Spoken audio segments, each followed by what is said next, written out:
Okay, me again. It is still Friday. It is still late in the afternoon. I'm still chugging caffeine. Let's see if we can finish this up and make it so that select selects one and only one letter and then moves on. For a quick review, both for you and for me, it is now uh, having a manifestation of being selected on the screen. And I probably should stop right there and say it works and not do any more. Except when I try to select a different letter, it selects them all. If I keep going, then every letter is selected. Everybody's special. You get a highlight, and you get a highlight, and you get a highlight, and then you can't tell who's special at all because they're all special.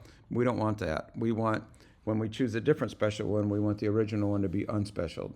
So when you go to I think we're going to have to fix the model.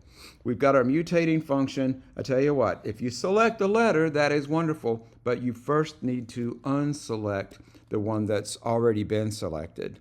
So if, I'll call it old current letter,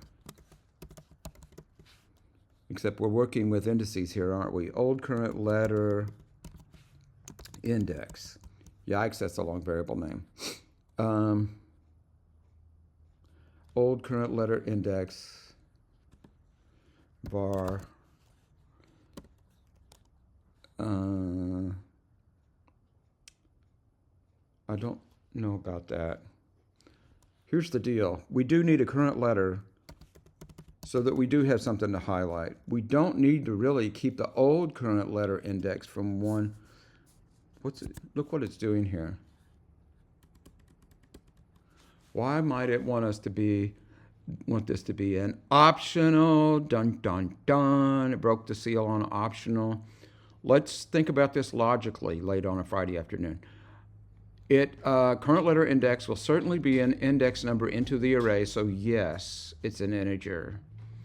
But if you concentrate, you will realize, along with me, that when you first start the game, there is no current letter index. We can't even initialize this to 0, because if we initialize it to 0, we're saying the first letter on the screen is already selected, and it is not.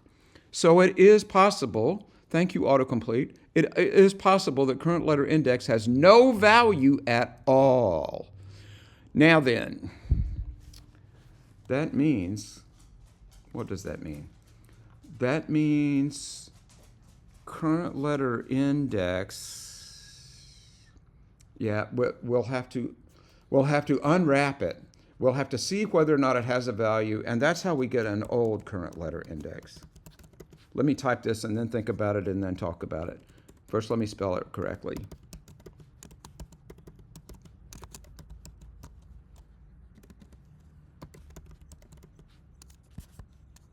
Okay. Get rid of that. Stop it. Did you hear me say stop it? Okay. It will not listen. Cannot find old current letter index. That's because when you're unwrapping an optional, you have to do this little mechanism here, if let. And what this is doing, let me see if I can remember so I can say what it's doing. What this is doing is trying to set up a local, inside the statement block, set up a local constant named old current letter index equal to the value of our optional integer variable current letter index. Here's the deal. If there is a value in current letter index, that becomes the value of this local constant. If there is no value, then the if fails and it falls through and does the stuff that was working before, and we already know this works because we did it. So let me say that again. This is trying to unwrap current letter index, and the way you unwrap an optional is trying to take that optional variable and assign it to be the value of another variable, which isn't really a variable, it's a constant. In other words, it wouldn't make any sense anyway, but you can't change it inside the body of this statement block. So if it is, first of all, I'm going to print it out. Print, and this is the model talking. What am I want to? I want to say who the old one was. Current letter index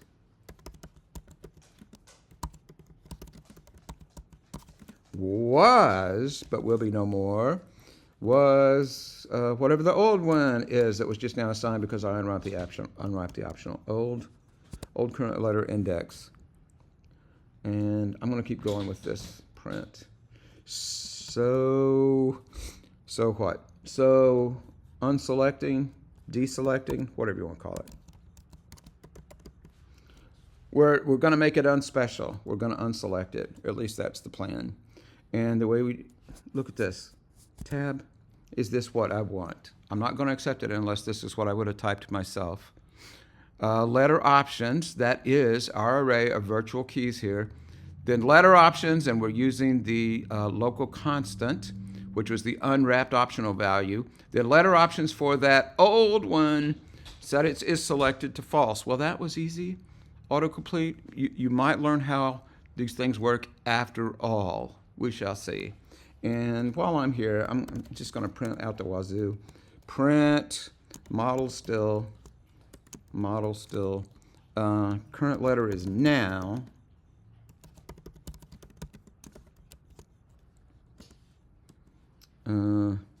And I'm going to print out who has about current letter.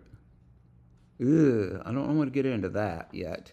Current letter index, yes. The rest of the cont, no. I know at this point, now here's the deal. Current letter index might not have had a value the first time I call select letter, because this could be the very first time I'm calling this function, and it was an optional value that has nothing in it originally, but I give it a value. I give it a value whether it had an old one or not. I just now, I just now selected, didn't I? Current letter index. No, I didn't. I selected it. I need to set the current letter index. I was about to say something that wasn't true. Now it definitely has a value. Current letter index equals the index that was passed into me. That's the one that the user is trying to choose right now. And that's the one I'm going to print out. But I'm doing this so, believe it or not, so I can illustrate something that I apparently don't know very well. String interpolation. Here's the deal. You can use the exclamation point and say, I know, I believe for a fact that it does now have a value. That will crash your program if it doesn't have a value. But I know it has a value because the very last line before I even try the print is to set it to something. And isn't this confusing to an old man late in the afternoon? Man, did you ever get that right? Right on the nose. Let me run it and see if it does anything at all.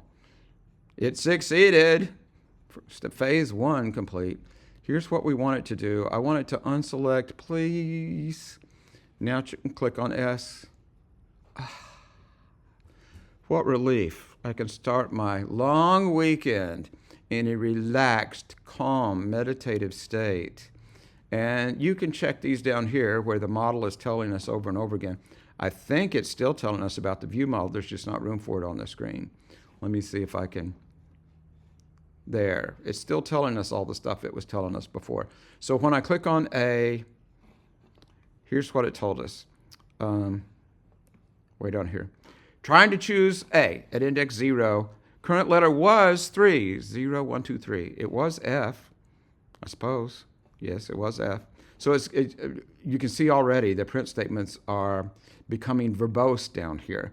I don't know that I will keep all these print statements forever, but for now, they are definitely a useful crutch to have. And I'm going to claim victory and retreat and let this be enough for Friday. If you absorb all this, then you've got enough going into the long weekend. So I'm going to stop Xcode while I'm still ahead, or at least I can claim I am, and stop the video. I'll see y'all on Wednesday. Shift Command 5. Bye-bye now.